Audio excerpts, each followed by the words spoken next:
Area of triangle. और त्रिभुज की जहां बात आती है तो त्रिभुज आप लोग 3 प्रकार के जानते हैं कोण के आधार पर, ठीक है, कोण के आधार पर। जैसे इसको कहा जाता है न्यून कोण त्रिभुज, न्यून कोण त्रिभुज, ठीक है। इसको कहा जाता है समकोण त्रिभुज, समकोण त्रिभुज। और इसको कहा जाता है अधिक कोण त्रिभुज, अधिक कोण त्रिभुज, ठीक है।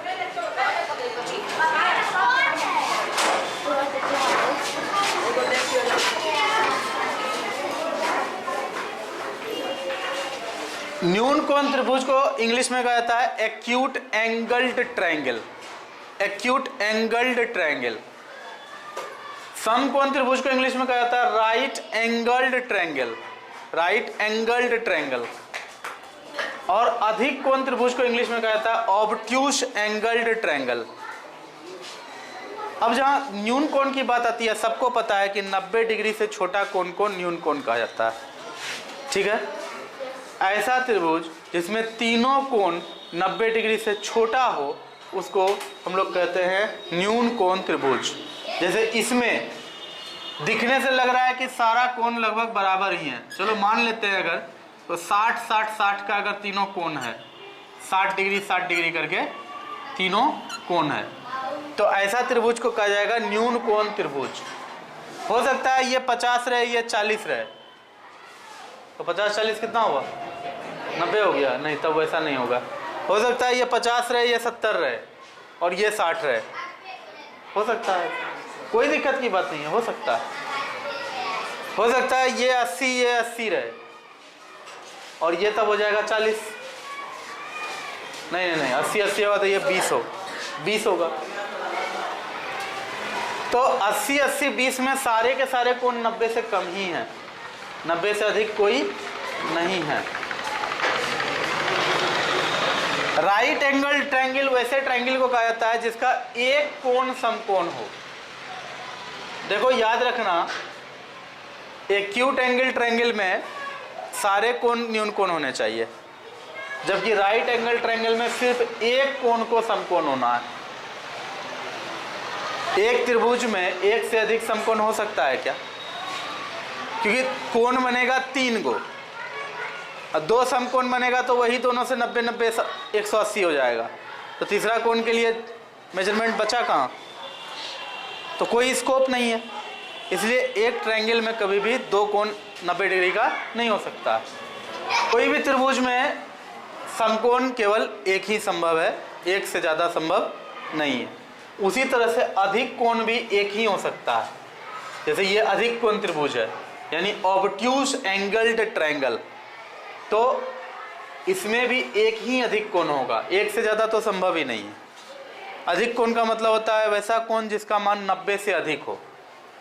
एक हो गया वही बहुत है, दूसरा भी अगर 90 से अधिक वाला आ जाएगा इसमें तो वो तो तब 90 90 180 से भी अधिक हो जाएगा। जबकि नियम क्या है कि त्रिभुज में तीनों कोणों का योग 180 डिग्री होता है, न कम न ज़्यादा। त्रिभुज है तो तीनों कोणों का योग 180 डिग्री ही होगा, उससे 1 डिग्री कम नहीं, उससे 1 डिग्री भी ज़्यादा नहीं। सब कुछ तय है, कुछ इसमें ऐसा नहीं है कि आपको कोई कंफ्यूजन वाली बात हो। त्रिभुज है तो तीनों कोणों का योग जोड़ करके 180 होना है। अब उसी में फिर बंटवारा होता है, किसी में होता है क्या कि तीनों कोण 90 से छोटा है तो उस त्रिभुज को हम लोग न्यून कोण त्रिभुज कहते हैं। किसी त्रिभुज में एक कोण समकोण होता है तो उस त्रिभुज को हम लोग समकोण त्रिभुज कहते हैं, राइट एंगल ट्रायंगल कहते हैं। किसी त्रिभुज में एक कोण अधिक कोण हो जाता है तो उसको हम लोग ऑब्ट्यूस्ड एंगल ट्रायंगल कहते हैं। तो मेरे ख्याल से इतना तो क्लियर है। और वैसे भी अभी त्रिभुज के प्रकार पर हमको चर्चा नहीं करना है, हमें तो पहुंचना है कहाँ? त्रिभुज का क्षेत्रफल पर। तो एक बार ये याद दिलाते हुए हम अब त्रिभुज के क्षेत्रफल के लिए एक अलग डायग्राम का ड्राइंग कर रहे हैं। ध्यान से देखना आप लोग।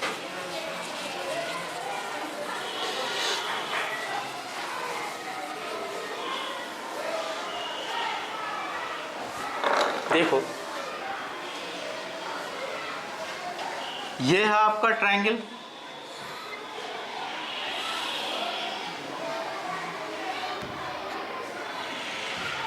ये आपका ट्रायंगल है। ओके ठीक है, इसका एरिया निकालना है। इसका एरिया निकालना है तो पहले इसका नाम हम कर देते हैं ABC।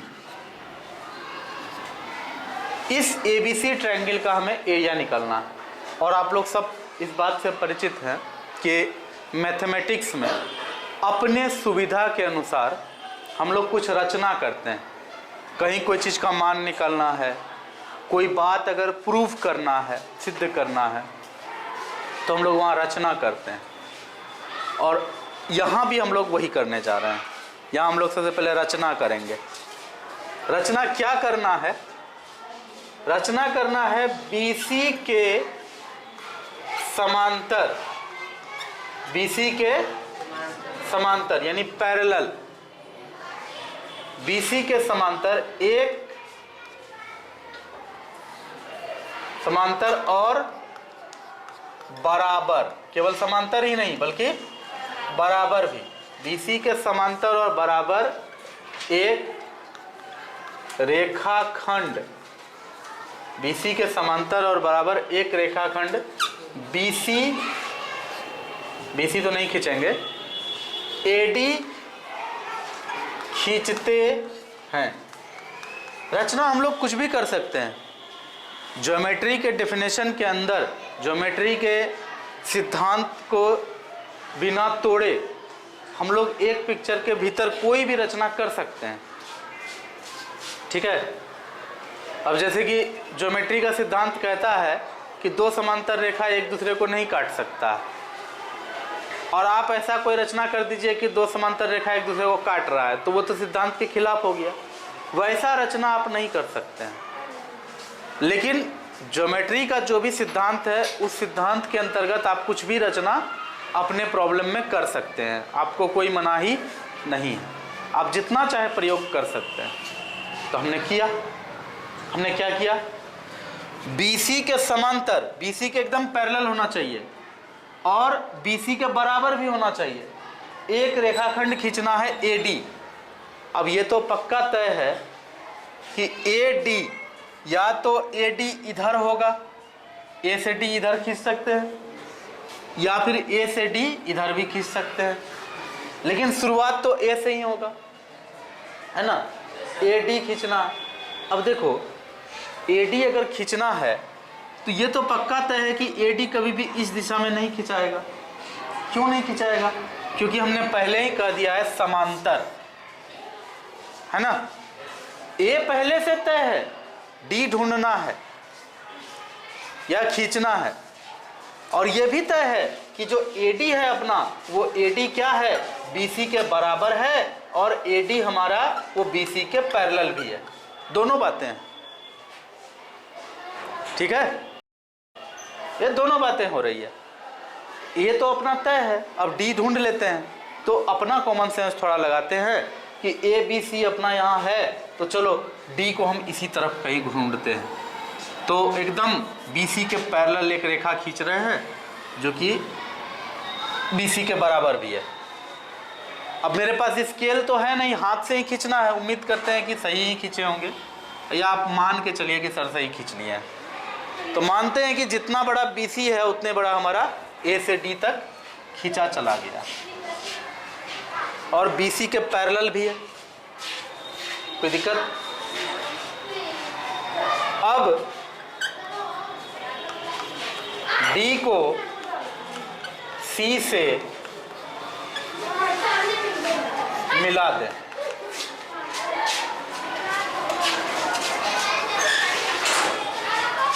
D को C से मिला दें।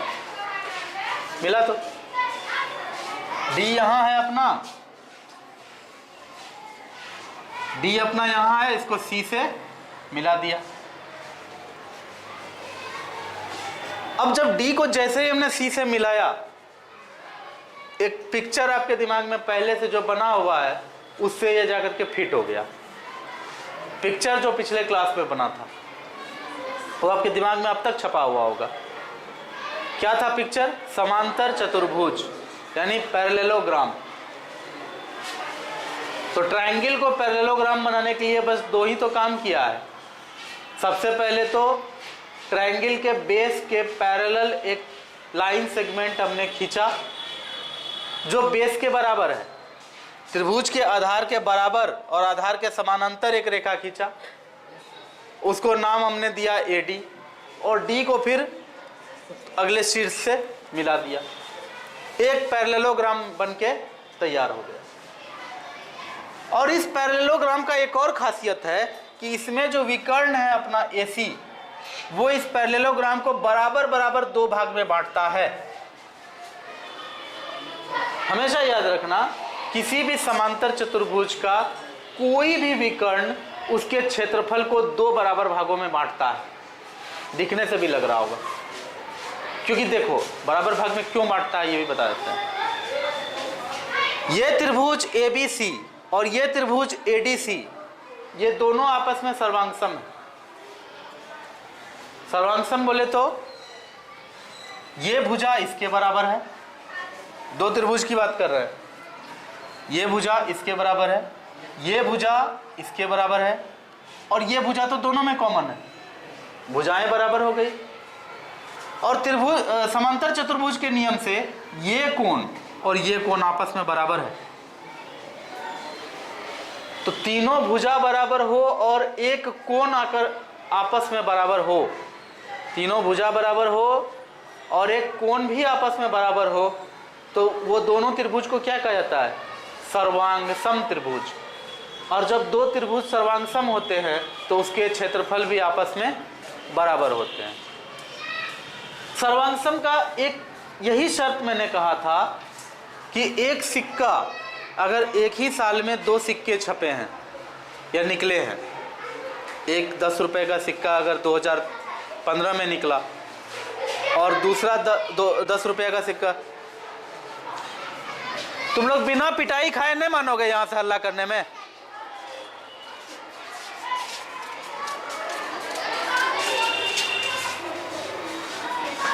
एक 10 रुपये का सिक्का अगर 2015 में निकला है और 2015 में ही दूसरा 10 रुपये का सिक्का निकला है, तो आप देखेंगे कि एक सिक्का के ऊपर दूसरा सिक्का रखोगे तो पूरा ढक जाता है, ना कम होता है ना ज़्यादा होता है। उसी स्थिति को कहा जाता है सर्वांगसम। हालांकि एक आकृति अगर दूसरे आकृति को पूरा तरह से ढक लेता है तो उसी को सर्वांगसम कहते हैं, कन्ग्रुएंट कहते हैं। ठीक है, तो यहाँ तो वही हो रहा है। अगर यहाँ से काट करके, मान लो ये कागज का बना हुआ है, कैंची से काट करके इसको लाके पलट के रखेंगे तो पूरा बराबर होगा। तो इसलिए कहा जाएगा कि एरिया ऑफ ट्रायंगल ABC बराबर एरिया ऑफ ट्रायंगल ADC, है ना। जब इतना बात समझ में आ ही गया है तो तब तुमको एक बात और समझ में आ जाएगा इसमें कि जब ये दोनों बराबर है तो इसका मतलब ये है कि इस समांतर चतुर्भुज का क्षेत्रफल अगर निकाल लें हम और उसमें 1/2 से गुना कर दें, यानी कि आधा कर दें उसका, तो वो किसका क्षेत्रफल होगा? त्रिभुज का क्षेत्रफल होगा। बारी बारी से दोनों का त्रिभुज का क्षेत्रफल उतने होगा। मान लो कि इस समांतर चतुर्भुज का क्षेत्रफल 48 स्क्वायर यूनिट निकला, 48 स्क्वायर सेंटीमीटर निकला अगर इसका क्षेत्रफल, कि मान लो कि ये पूरा का पूरा समांतर चतुर्भुज का एरिया निकला है 48 स्क्वायर सेंटीमीटर। ठीक है, तो इस त्रिभुज का क्षेत्रफल तब कितना होगा? 24। और इस त्रिभुज का क्षेत्रफल कितना होगा? यही होगा ना, बराबर बराबर दोनों में होगा। तो कहने का मतलब यह है कि समांतर चतुर्भुज का क्षेत्रफल निकाल लो, ये पूरा समांतर चतुर्भुज का क्षेत्रफल निकाल लो और उसको 2 से भागा दे दो, तो तुमको ये त्रिभुज का क्षेत्रफल निकल जाएगा। नहीं निकल जाएगा? 48 पता चला तो 24 हो गया ना दोनों। तुमको ये तो निकालना नहीं है, तुमको तो निकालना ये था। इसको निकालने के लिए, इसका एरिया निकालने के लिए हमने ड्राइंग अलग से किया था। तो बेसिक बात हम लोग का यही आया निकल करके कि जब ट्रायंगल का एरिया निकालना है तो ट्रायंगल को सबसे पहले हम एक पैरेललोग्राम बनाए और पैरेललोग्राम इस तरह से बनाए कि उस पैरेललोग्राम का आधा करने पे वो ट्रायंगल मिल जाए। ठीक है, अब क्लियर हो गया कि इस पैरेललोग्राम का एरिया जब निकल जाएगा तो एरिया निकलने के लिए सबसे पहले तो यहाँ पर हम क्या खींचेंगे, शीर्ष लंब, एल्टीट्यूड, हाइट, जो भी कह लो इसको, ये आपका शीर्ष लंब, इसका नाम कुछ भी हो सकता है, ई दे दीजिए, ई। ठीक है, तो त्रिभुज ABC का क्षेत्रफल बराबर 1/2 गुना चतुर्भुज ABCD का क्षेत्रफल बराबर 1/2 गुना आधार गुना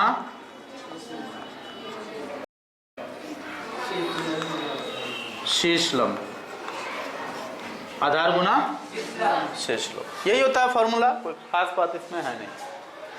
लेकिन वही बात है कि जब तक तुम्हारे पास ये पूरा कंसेप्ट नहीं रहेगा तुम इस फॉर्मूला को फील नहीं कर पाओगे। रट्टा मार करके तो बहुत कुछ कर सकता है आदमी, तो रट्टा नहीं मारना, काम करना है ना। ओके, तो यही था त्रिभुज का क्षेत्रफल, कुछ खास इसमें है नहीं। हाँ, ये बात और है कि हम इसको डिटेल में नहीं किए हैं। डिटेल में कैसे होगा, तो जैसे D को C से मिलाते हैं तो फिर अपने पास दो त्रिभुज बनता है, त्रिभुज ABC तथा त्रिभुज ADC में क्या होगा, त्रिभुज ABC तथा त्रिभुज ADC में AB बराबर DC, AD बराबर BC, रचना ऐसे ही किए थे ना, और AC बराबर AC तो दोनों में है, कोई दिक्कत है। और कोण B बराबर कोण D,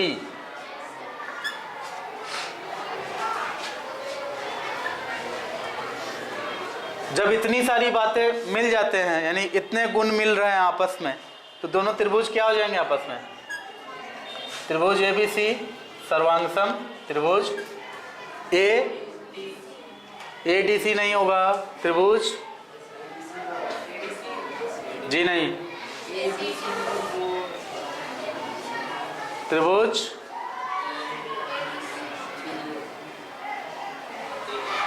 CDB, सॉरी CDA।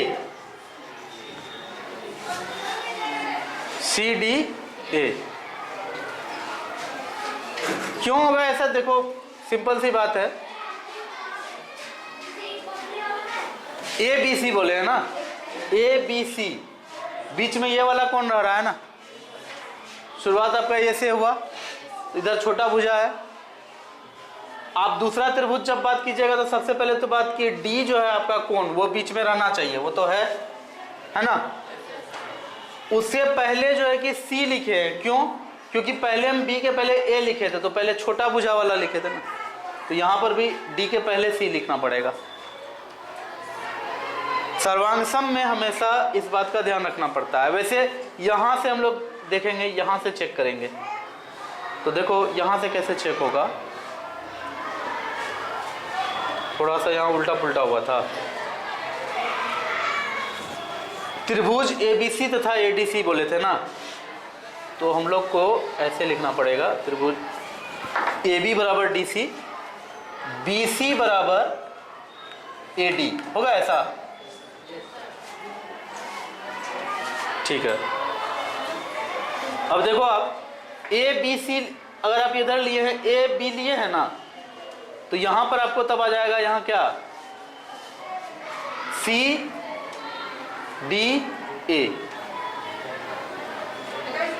क्योंकि देखो यहां पर भी A था, सॉरी यहां पर भी B था, यहां पर भी B था, आपने क्या लिया है, A। छोड़ो इसको, अभी बाद में इसको समझाएंगे ठीक से। बेसिकली इसमें जो एंगल का कंसेप्ट होता है, तो फिर यहाँ ये लिखना बहुत अपने आप में इंपॉर्टेंट कंसेप्ट है। ये लिखने का जो टेक्निक है ये अपने आप में बहुत इंपॉर्टेंट है, इसी पर सारा खेल होता है आगे। तो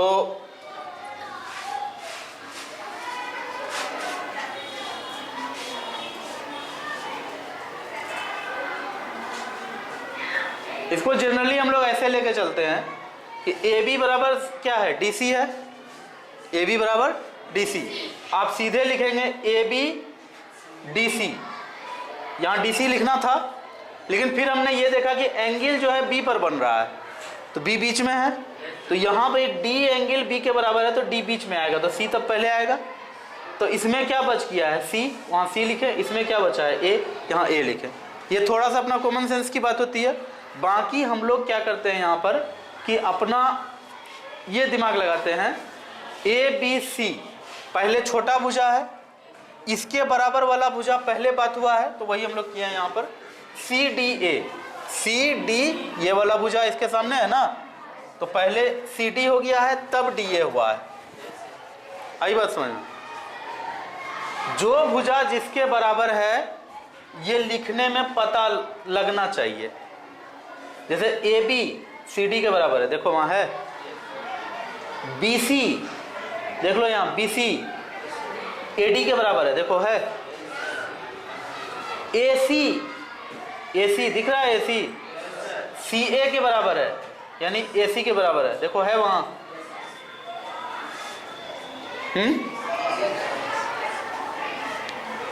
तो उल्टा पुल्टा नहीं चलेगा, एकदम एग्जैक्ट चलेगा। ये सिर्फ लिखा हुआ हो इसी से आपको पता चल जाता है कि सर्वांगसम त्रिभुज में कौन भुजाओं किसके बराबर है, यही लिखा होने से पता चल जाता है। जैसे देखो ना यहाँ फिर से, ए बी सी डी है बराबर, बी सी डी ए देखो है बराबर, एंगल बी एंगल डी बराबर है, एंगल ए एंगल सी बराबर है, एंगल ए देखो ये कोण और ये कोण आपस में बराबर है, तो यहाँ जो कोण बनेगा एंगल ए का और यहाँ जो कोण बनेगा ये भी आपस में बराबर होगा। अब जब ये त्रिभुज दोनों आपस में सर्वांगसम है तो इससे क्या निष्कर्ष निकलेगा कि area of triangle A B C बराबर होगा area of triangle C D A. कोई दिक्कत?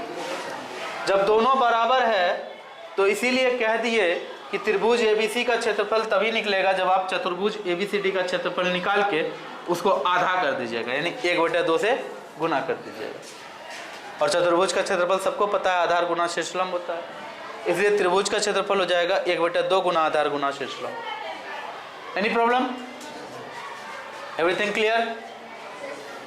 कोई दिक्कत नहीं ना किसी को? चलो बहुत अच्छा, ठीक है, इसको नोट कर लो, आगे बढ़ते हैं उसके बाद। और ये बात पहले भी एक बार हो चुका है, तो इसमें तो बहुत अच्छे से क्लियर है कि बीच में इस तरह से गिरेगा, यही कहलाएगा अपना शीर्ष लंब। और मजे की बात यह है कि समकोण त्रिभुज में शीर्ष लंब खींचने का भी दिक्कत नहीं है, इसमें जो ये भुजा होता है ना यही होता है शीर्ष लंब, ये खींचा नहीं जाता है, इसमें पहले से खींचा हुआ है, अलग से खींचने का जरूरत ही नहीं है। आधार ये है, शीर्ष लंब ये है, 1/2 से गुना कर दो दोनों को, हो गया, आंसर आ जाएगा। अधिक कोण त्रिभुज में थोड़ा सा कंफ्यूजन होता है, लोग ये सोचता है कि इसमें कैसे शीर्ष लंब खींचा जाएगा। कोई खास बात नहीं है, हम लोग इसमें जो पहले से कंसेप्ट बताए थे याद करो, समांतर चतुर्भुज का क्षेत्रफल ज्ञात करने में हम लोग लंब गिराए थे, तो उसमें भुजा को आगे बढ़ाए थे, ऐसे करके भुजा को आगे बढ़ाए थे, और तब उस पर वहां से लंब गिराया था। तो इसमें इसी तरह से लंब गिरेगा और ये अपना शीर्ष लंब होगा। इस त्रिभुज में ये होगा शीर्ष लंब। त्रिभुज यही है, त्रिभुज तो अपना यही है, लेकिन शीर्ष लंब हमारा ये होगा और आधार हमारा ये होगा। तो बोलोगे सर यहाँ गिर रहा है शीर्ष लंब, आधार से गुना करेंगे, कहीं पूरे का एरिया तो नहीं निकलेगा? तो एकदम कंफर्म रहो, पूरे का एरिया नहीं निकलेगा, एरिया इतने का निकलेगा, ठीक है, क्योंकि आधार आपका यहीं तक है, तो एरिया आपका इतना ही निकलेगा, उसके लिए चिंता करने की कोई बात नहीं है। बाकी ये कैसे हो जाता है, क्यों हो जाता है, कभी इस पर अलग से डिस्कशन करेंगे, ठीक है। अभी तो जितना दिए हैं उतने समेट लो ठीक से, यही बहुत हो जाएगा। आज का क्लास यही कंक्लूड करना है।